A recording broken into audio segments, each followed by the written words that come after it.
రాజ్యాంగాన్ని తరిమి కొట్టండి, రాజ్యాంగ ద్రోహుల్ని తరిమి కొట్టండి, రాజ్యాంగ ద్రోహుల్ని తరిమి కొట్టండి, మనవాదులని కాపాడండి, భారత రాజ్యాంగాన్ని కాపాడండి, సౌందర్యాన్ని కాపాడండి, మానవ హక్కులను కాపాడండి, మానవ హక్కులను. అమరయే బాబాసాహెబ్ అంబేద్కర్, అమరయే బాబాసాహెబ్ అంబేద్కర్. సమాజంలో అందరూ చేరాం. భారతదేశంలో ఈరోజు పేరుకు ప్రజాస్వామ్యం ఉంది, కానీ గణతంత్ర వ్యవస్థ లేదనే విషయాన్ని స్పష్టంగా చెప్పదలుచుకున్నాం. ప్రజాస్వామ్యం యాక్చువల్గా ప్రజల ప్రతినిధులు యాక్చువల్గా పనిచేసే పరిస్థితి అయితే, సరైన ప్రతినిధులు రాజ్యాంగబద్ధంగా పనిచేసేదాన్ని గణతంత్ర వ్యవస్థ అంటాము. అటువంటి వ్యవస్థని స్పష్టంగా ఏర్పాటు చేసుకోవాలి. ప్రపంచంలో ప్రజాస్వామ్యాలు ఎట్లా పనిచేస్తున్నాయి అనే బేరీజు వేసే పరిశోధనా సంస్థలు భారతదేశంలో ఫ్లాడ్ డెమోక్రసీ అంటారు. అంటే సరైన డెమోక్రసీ కాదు, యాక్చువల్గా ఇది పేరుకు ప్రజాస్వామ్యం పనిచేస్తుందన్నారు. అలాగే ప్రపంచంలో రకరకాల ట్రెండ్స్ జరుగుతూ ఉన్నాయి. ఎలక్టెడ్ డెస్పాట్స్ అంటారు. ఎన్నిక కాబడ్డ నియంత్రణలు పరిపాలిస్తున్న పరిస్థితి అయితే ప్రపంచం నడుస్తూ ఉంది. అది భారతదేశంలో సుస్పష్టంగా ఉంది. అటువంటి వ్యవస్థని, ఆ పరిస్థితుల్ని భారతదేశ రాజ్యాంగ వ్యవస్థ ఏదైతే ఉందో అటువంటి వ్యవస్థ తీసుకురావాల్సిన అవసరం ఉంది. ఈ దేశంలో రాజ్యాంగం పట్ల గౌరవము, రాజ్యాంగం పట్ల ఒక రకమైన మంచి భావం ఉండటమే కాదు, రాజ్యాంగ నైతికత ఉండాలని చెప్పి బాబాసాహెబ్ అంబేద్కర్ చెప్తారు. యాక్చువల్గా రాజ్యాంగ నైతికతని అందరూ పెంపొందించుకోవాలని చెప్తారు. ఆ నైతికత ఏమిటంటే, భారతదేశంలో రాజ్యాంగంలో ఉన్న ప్రతి హక్కులు, ప్రతి పరిస్థితులు వాటిని సక్రమంగా బేరీజు వేసే ఆ బాధ్యత ప్రజలు తీసుకోవాలని చెప్పి. ఎందుకంటే democracy doesn't work on its own, people who make democracy must make it work అంటారు ఆయన. ప్రజలు ఎవరైతే ప్రజాస్వామ్యాన్ని తయారు చేసుకున్నారో వాళ్ళు ప్రజాస్వామ్యాన్ని ఎప్పటికప్పుడు యాక్చువల్గా చెక్స్ అండ్ బ్యాలెన్స్ చేస్తూ వాటిని పనిచేయించాలి. కాబట్టి ఈరోజు భారతదేశంలో సక్రమైన ప్రజాస్వామ్యం ఉంది అని చెప్పి అంటే చాలామంది పౌరులు లేదని విషయాన్ని చెప్తారు. ఎలక్షన్లో గెలవటం, లేకపోతే రకరకాల సంక్షేమ పథకాలు చేయటం, ఇది కాదు యాక్చువల్గా ప్రజాస్వామ్యం అంటే.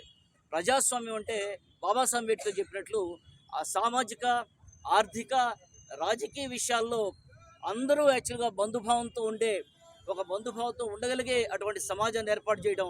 ఆ సమాజ ఏర్పాటు ఈరోజు వరకు జరగలేదు.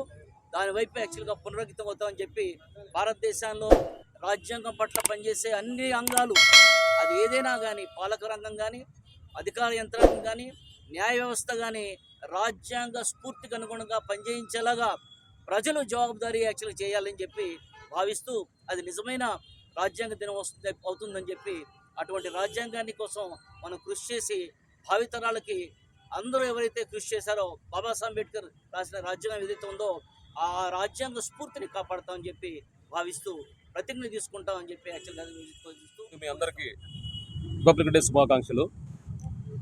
గణతంత్ర దినోత్సవం అంటే భారతదేశంలో రాజ్యాంగాన్ని అమలుపరిచిన రోజు.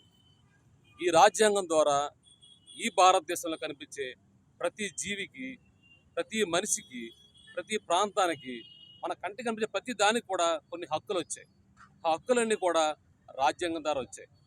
బాబాసాహెబ్ అంబేద్కర్ గారు 2 సంవత్సరాల 11 నెలల 18 రోజులు కష్టపడి రాసినటువంటి భారత రాజ్యాంగం ఈ దేశానికి ఒక దిక్సూచి.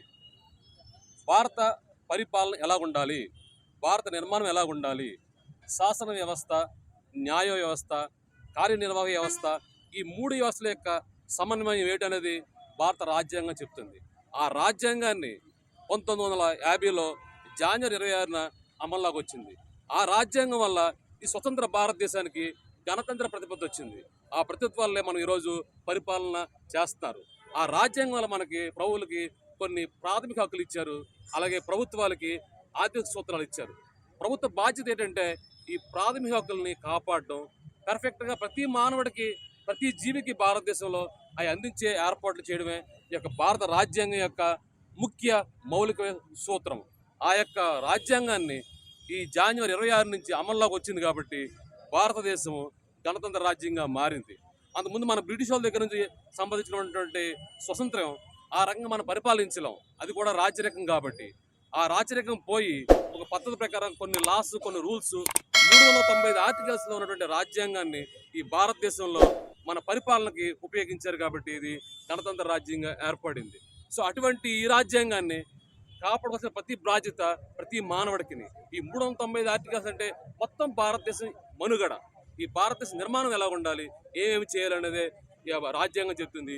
ఆ రాజ్యాంగం వల్ల ఈరోజు భారతదేశం గణతంత్రంగా ముందుకెళ్తుంది. ఇప్పటికీ ఈ రాజ్యాంగాన్ని 106 సార్లు మన వాళ్ళు పాలకులు అమెండ్మెంట్ చేశారు, మార్పులు చేర్పులు చేశారు వాళ్ళ పరిపాలన కాకుండా.